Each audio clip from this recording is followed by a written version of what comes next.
ကလူများနဲ့မတူတဲ့လူတယောက်ဖြစ်ချင်တယ်ဟုတ်လားမဟုတ်လားတာမန်လူတယောက်ရိုးရိုးလေးတယောက်လူအုပ်ထဲမှာရောက်သွားတော့မထင်ရှားတဲ့လူတယောက်ဖြစ်ချင်လားဘဝကိုစီမံခန့်ခွဲဖို့လိုမယ်အဲ့တော့စီမံခန့်ခွဲခြင်းနဲ့မစီမံခန့်ခွဲတဲ့ဘဝကဘာကွာဟာချက်ရှိလဲ planning လုပ်ထားရဆိုရင်နံပါတ်1ကိုယ့်ရဲ့ direction ကိုရှင်းရှင်းလင်းလင်းကြည့်တော့လမ်းပြောင်းမှုလေးတွေနေသွားလိမ့်မယ်နံပါတ်2ကဘာကြီးလဲဆိုတော့လက်စတို့ရဲ့ efficiency ကိုမြင့်တင်နိုင်တယ်မြင့်တင်ခြင်းအဖြစ်ကလက်စတို့ရဲ့အချိန်တက်တာသွားမယ်ခုနပြောသလိုပဲလူများရဲ့10နှစ်ဟာငါတို့တစ်နှစ်ခန့်နဲ့ရောက်သွားနိုင်တယ်နံပါတ်3ကဘာကြီးလဲဆိုတော့ confidence ရှိလာမယ်ကိုယ့်ရဲ့ယုံကြည်မှုအောင်မြင်တဲ့ခံစားချက်လေးတွေကတည်ဆောက်လာလိမ့်မယ်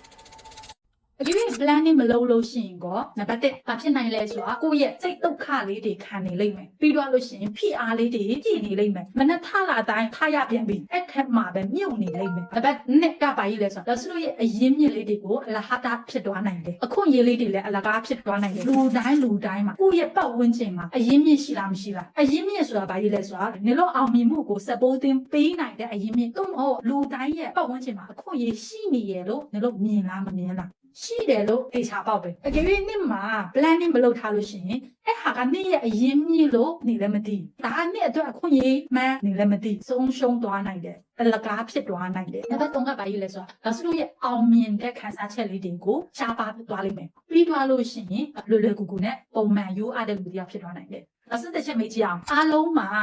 တာမန်လူတယောက်ရိုးရိုးလေးတယောက်လူအုပ်ထဲမှာရောက်သွားတော့မထင်ရှားတဲ့လူတယောက်ဖြစ်ချင်လားလူတိုင်းမှာကလူများနဲ့မတူတဲ့လူတယောက်ဖြစ်ချင်တယ်ဟုတ်လားမဟုတ်လားလူများထက်တော်ရဲ့ကိုမိသားစုအတွက်ဂုဏ်ယူစရာလူတယောက်ဖြစ်ချင်တယ်ရဲ့စိတ်ကပြင်းပြလားမပြင်းပြလားအဲ့တော့ဖြစ်ချင်တဲ့လူက planning ကလုံမတာလင်အဲ့လိုထူးချွန်တဲ့လူတယောက်ဖြစ်လာဖို့အတွက်အလားအလာပုံများမယ်